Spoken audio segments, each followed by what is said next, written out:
It's nearly Valentine's Day, and it's way too late to order anything online.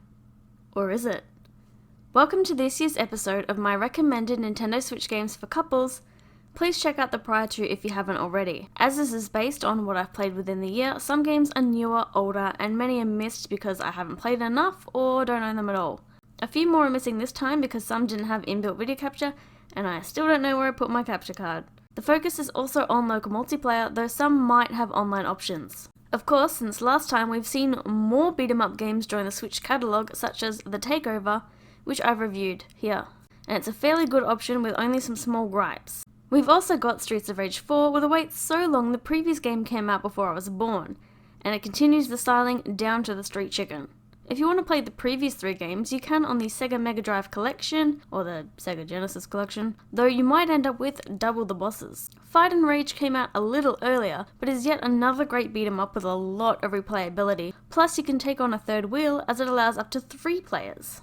Of course, the return of everyone's favourite dirtbag couple came out just this year with Scott Pilgrim vs. the World: The Game, a very River City inspired title allowing you to live out the events of the story, and you could play as Scott and Ramona for bonus romance points. Streets of Rage 4 and Scott Pilgrim allow for a double date experience as they both have an option for 4 players, at least locally. Not everyone's idea of a good date is competing against each other, but for those who it is, there are more fighting games for you to play. Samurai Showdown is a weapon-focused fighter where the damage is quite heavy. Luckily, the ladies are easy on the eyes. And I suppose there's some men in it, too. Unless I mentioned it in passing, I believe I've neglected Pokken, which combines 2D and 3D fighter. You might want to let each other take a go on the tutorial first, but hey, who can say no to Pikachu Libre? And if you want something a little more casual, but quite a spectacle, then Fly Punch Boom is for you. You can check out my review for further details, but once again, make sure to pop through the tutorial first for a fair fight. Of course, there's plenty of retro experiences to try out, such as the all-female cast of SNK Gals Fighters. Despite being only a 2-button fighter, there's quite a range of inputs, and you can check out my review of it on this channel. But I'd be remiss not to mention the ultimate fighting game, which is Catherine's Colosseum mode, available to play in Catherine Full Body. You'll play what's similar to the main game, with the focus to either get to the high point, or make your opponent fall off the ledge, or receive a bloody death. Oh, and that guy from Smash Bros is in it. Just make sure not to cut yourself on all that. Now, if you've got a picture-perfect romance, you can probably handle the frame rates of Warriors games in co-op, as Hyrule Warriors Age of Calamity is a big hit. While still playable, certain enemies like Wizards really mess up your horizontal camera, and there are some sections that go single player only. Still, you get to go through a story taking place prior to Breath of the Wild, and you can grind through the side content together. A demo is available that lets you carry over your save data, and you can see my impressions of that on the channel. Did you start watching One Piece on Netflix and are up to Alabasta? Well, that's good, because that's where the story in Pirate Warriors 4 starts. While Age of Calamity no doubt is the standout of the two, any One Piece fan should definitely play one of these games. If you want something a little more multiplayer focused, then Vitamin Connection is a must-have, as you'll work together to move the capsule ship to help the Sable family out. Check out my review for more, but there's a story mode and additional minigames to keep you occupied all of Valentine's Day. Pikmin 3 Deluxe has the addition of co-op for story content.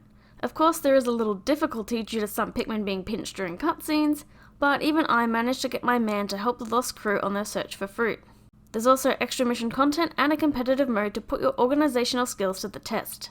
This game has a demo, and you can find my impressions of that on this channel. Do you need to learn how to work together more? Then why not play the tried and true classic Octodad? Here you can split his controls in half, ensuring you both have to work together to make it across this wacky physics game.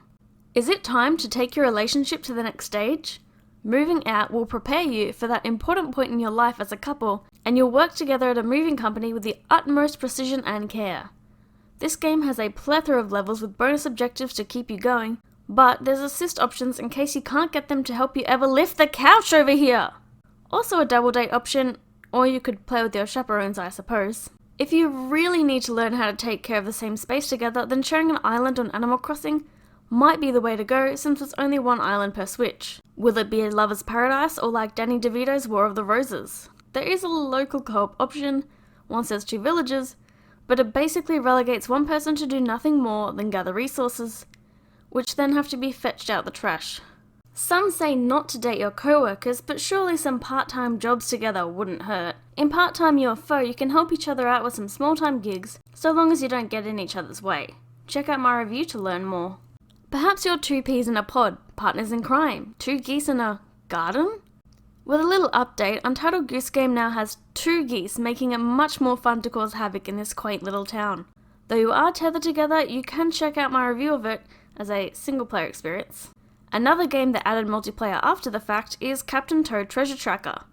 While there might be a struggle to fight for camera controls, 2 heads is usually better than 1 for a puzzle game. Shot through the heart and toys to blame? If you're looking for pellet pumping action, check out the first-person tower defense game Hypercharge Unboxed, where you get to play as action figures in a variety of household and store settings. The main mode is a wave-based mode allowing you to build defenses in between rounds, and you can play it split screen together. Cat Quest 2 allows you to take on the charming action RPG together. Let's just hope you don't get on like cats and dogs. If your date's got a third wheel, then the Trine series is perfect for puzzle platforming adventure with 4 whole games to choose from. Now, I'm showing the PC version of Stardew Valley as I'm expecting the update to arrive soon on the Switch, as it will allow for split screen, so I'm expecting at least 2 players on the Switch. This way, you'll be able to tend for a farm on the same system and lovingly compete for Shane's affection. Single? In this economy? Well, lucky for you, there's plenty of visual novels to go around, including many by Idea Factory, such as Collar Cross Malice, review on the channel, or perhaps something a little more sporty like Alcana, also reviewed on the channel. If you prefer a little more puzzling gameplay, you can try out Catherine Full Body Story Mode, where you'll play as Vincent, torn between committing to his longtime girlfriend Catherine, a new hottie on the block Catherine, or the much more mysterious Rin. By evening, he's hanging around the bar with his mates, and by night he's living in a hellish nightmare fighting for his life. And if you want something a little more sexy, the remake of the original Galgun will come out just before the special day. Or you could try out the super scandalous dungeon crawling Mario series, which I don't think I'm game enough to show on here. There's some more games coming out before Valentine's such as Haven and Super Mario 3D World, but since I want to get this out on time, it'll have to wait for next year's video, which I'm sure will be plentiful too. Bye!